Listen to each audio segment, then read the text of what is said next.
Phénomènes étranges et inexpliqués, histoires insolites, énigmes non résolues, mythes et complots.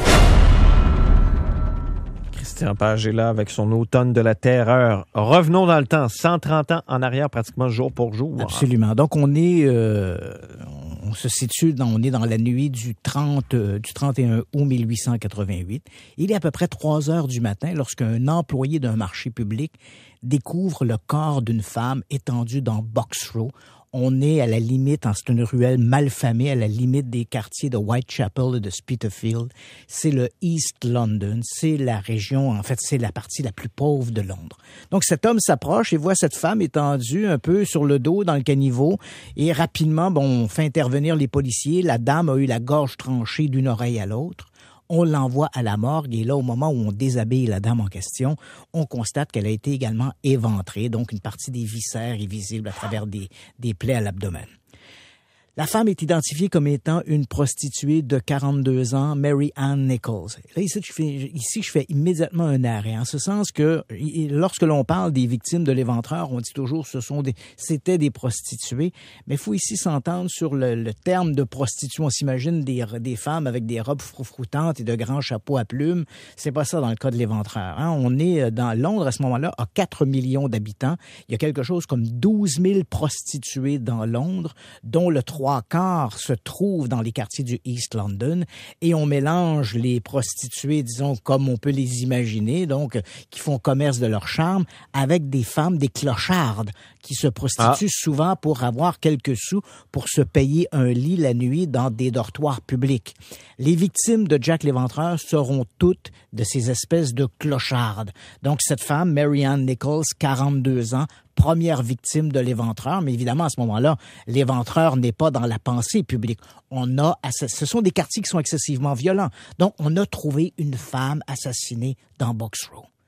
Une semaine plus tard, dans une arrière-cour au 29 Hanbury Street, qui est bien connue des prostituées de la région. Là, on est dans le quartier de Whitechapel. C'est bien connu des prostituées parce que le 29 Hanbury Street donne sur un long corridor qui amène à une arrière-cour. Et cette arrière-cour est souvent utilisée par les prostituées pour faire des passes rapides. Et là, ce matin-là, vers 5h, 5h30 du matin, on trouve une autre prostituée, Annie Chapman. Elle gît dans une encoignure de la cour. Elle a eu la gorge tranché, mais son assassin non seulement l'a éventré, mais il a sorti ses intestins, il lui a roulé sur l'épaule et il s'est enfui en emportant avec lui les organes génitaux de la prostituée. Un vrai sadique, là. Un véritable sadique. Il faut se dire qu'à ce moment-là, les policiers n'ont jamais réellement eu affaire avec un tueur en série. Jack l'Éventreur est le premier tueur en série de l'histoire moderne. Alors, dans les milieux policiers, on se dit, comment attraper un type comme ça? On va mettre en place des mécanismes comme si on essayait de chercher un voleur de banque, par exemple. Donc, évidemment, on comprend aussi que les sciences médico-légales sont à leur balbutiement. Ouais. Les Français ont déjà accepté une méthode qu'on appelle la méthode Bertillio, la première version, disons, des empreintes digitales. Mais la police britannique ne croit pas du tout à cette histoire d'empreintes digitales. Alors, à ce moment-là, il y a effervescence. On essaie de se demander, mais qui est ce tueur qui visiblement en est à sa 2e prostituée en moins d'une semaine assassinée? Alors, les médias s'attaquent à la chose. Les policiers sont critiqués. Et comme la police a souvent besoin d'une espèce d'imagerie populaire, on se dit, écoute, si ce type réussit à commettre un crime comme celui-là et s'enfuir dans les rues de Londres sans être reconnu, il doit s'agir d'un homme qui a un tablier en cuir, puisque les boucheries, les locaux là où on peut commettre, il y a des abattoirs, on se dit un homme avec un tablier de cuir, on voit un type qui se promène avec du sang dessus, personne va faire remarquer ça.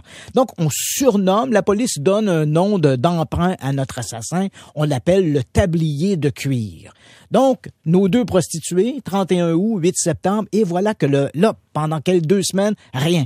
Le 27 septembre, la police, en fait, l'agence centrale de la presse londonienne, reçoit une lettre avec sur le dessus simplement « envoyé au patron », to the boss. En fait, on fait référence au chef de la police. L'enveloppe contient une lettre écrite à l'encre rouge. La calligraphie est très bien. Il n'y a pas de faute d'orthographe. Et l'auteur de la lettre se reconnaît comme étant l'assassin des 2 prostituées, Nichols et Chapman. Il dit qu'il a d'abord gardé du sang dans une bouteille, mais que le sang est devenu dur comme de la colle, donc il n'a pas pu l'utiliser pour écrire. Il s'en excuse. Il dit que son couteau est bien affûté, qu'il se prépare à se remettre à l'œuvre et il en veut aux prostituées. Il termine sa lettre en disant « Puisque la police aime me donner des surnoms, des sobriquets, pourquoi pas celui-ci, sincèrement vôtre, Jack l'Éventreur. » C'est là que le nom apparaît. En fait, on s'arrête immédiatement ici pour dire que on sait aujourd'hui que cette lettre n'a jamais été écrite par l'assassin de Whitechapel. Okay, il s'agit visiblement d'une bonne blague faite par un journaliste, un type qui s'appelait T.G. Bulling. Mais l'histoire va passer, cet événement-là va passer à l'histoire pour 2 raisons. D'abord, elle va donner l'idée à toutes sortes d'hurluberlus d'envoyer des lettres à la police. Durant cet automne de la terreur, la police va recevoir plus de 300 lettres signées Jack l'Éventreur, mais jamais une signée par la même main. Donc, visiblement, tout le monde s'improvise dans ce jeu de l'Éventreur. Et ensuite, évidemment, elle va donner ce nom de Jack l'Éventreur qui est passé à l'histoire. Alors donc, à ce moment-là, mais la police y croit. Elle fait un facsimilé de la lettre, elle la distribue, on l'affiche sur les murs, on demande aux gens si vous reconnaissez cette écriture, informez les autorités. Et l'auteur de la lettre a probablement presque fait preuve d'un don de voyance parce que dans la nuit du 29 au 30 septembre 1888, Jack l'Éventreur va commettre son doublé.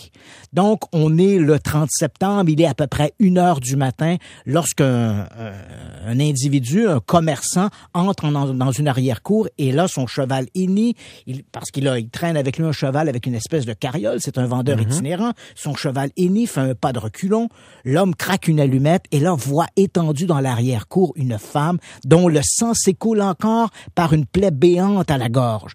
Visiblement, il a dérangé le tueur. La femme n'a pas été éventrée. Il s'agit encore d'une prostituée du nom de Elizabeth Stride. Alors que tous les gens affluent dans cette arrière-cour sur Berners Street pour voir cette 3e victime de l'Éventreur, l'assassin, lui, n'a pas encore assouvi sa terrible pulsion. Il remonte dans les rues de Whitechapel et là, vers à peu près 1h30 du matin, il tombe sur une autre prostituée sur une petite esplanade qui s'appelle Mitre Square. Il va commettre l'un des plus terribles crimes qu'on ait vu à Londres. Il va littéralement dépecer cette prostituée, Catherine Eddowes, sur le coin de la rue. Lorsque les policiers arrivent sur place, lorsque le policier, d'abord, en faisant sa ronde, trouve le corps de Catherine Eddowes, il dira dans son rapport de police, « J'avais l'impression qu'il s'agissait d'un cochon que l'on avait éventré dans un abattoir. » Et là, évidemment, ce doublé, évidemment, littéralement explose dans les médias. On critique les policiers. Même la reine Victoria va intervenir. Ah oui. Il faut que ces violences du East London arrêtent. Le 16 octobre 1888, là, évidemment, il y a des comités de vigilance qui s'organisent. Et l'un d'entre eux est dirigé par un type qui s'appelle George Lusk. George Lusk jure publiquement que l'arrestation de l'Éventreur n'est qu'une question de jours.